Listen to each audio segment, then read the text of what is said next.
Goeiemôre vriende en baie welkom by ons oordenkings op hierdie pragtige Vrydagoggend. En ja, ons is al by Johannes 11. Ons lees vanaf vers 1. Daar was 'n man met die naam Lazarus wat siek was. Hy was van Betanië, die dorp van Maria en haar suster Martha. Dit was die Maria wat die Here met geurende olie gesalf en wat sy voete met haar hare afgedroog het, wie se broer Lazarus siek was.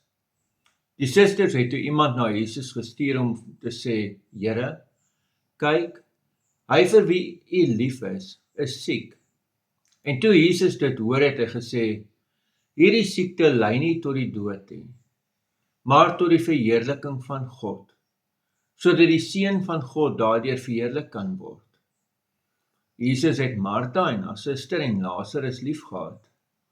Toe hy hoor van Lazarus se siekte, het hy eers nog 2 dae vertoef op die plek waar hy was. Eers daarna sê hy vir sy disippels, kom ons gaan terug na Judea. Die disippels sê toe vir hom, Rabbi, onlangs nog het die Jode u probeer stenig, en u gaan weer daarheen. En Jesus het geantwoord, is daar nie 12 ure in die dag nie? As iemand in die dag loop, struikel hy nie, omdat hy die lig van hierdie wêreld sien. Maar as iemand in die nag loop, struikel hy, omdat die lig nie by hom is nie. Nadat hy dit gesê het, sê hy vir hulle, ons vriend Lazarus slaap, maar ek gaan hom wakker maak. Die disippels sê toe vir hom, Here, as hy slaap, sal hy gesond word.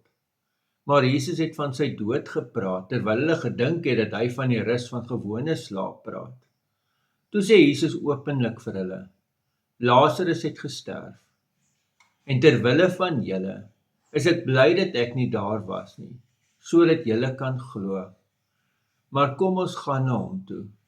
Thomas, wat bekend staan as Didymus, het toe vir sy mede-disippels gesê, kom ons gaan ook, sodat ons saam met hom kan sterf.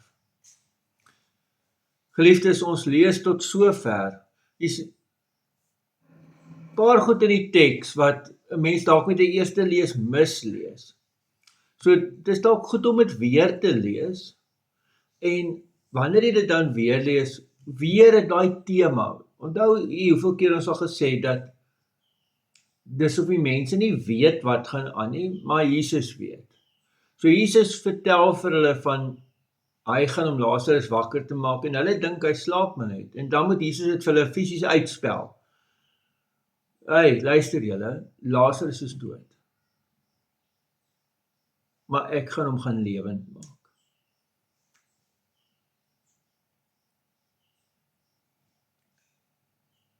En dan sê Jesus, hierdie ding gaan ek doen. Die rede hoekom dit so gebeur, is sodat julle kan glo. Daar's 'n geweldige ding in Johannes se evangelie, 'n geweldige klem op die lewe en lewe uit die dood. Lewe na die dood. Dat die dood nie die einde is nie, maar dat Jesus die dood oorwin het. En Jesus sê, hy is nou op pad soontoe om hierdie hele ding te illustreer. Baie interessant ook in die teks is dat Thomas is die een wat vir die disippels sê, kom ons gaan saam, sodat ons saam met hom kan sterf. Thomas is hier bereid om saam met Jesus te sterf, want hy is eintlik oortuig dat, en hy het die som gemaak, want die vorige keer wat hulle daar was, in daai area was, waar die Jode hom met klippe doodgegooi het, en die weerstand teen Jesus het al hoe sterker en sterker opgebou.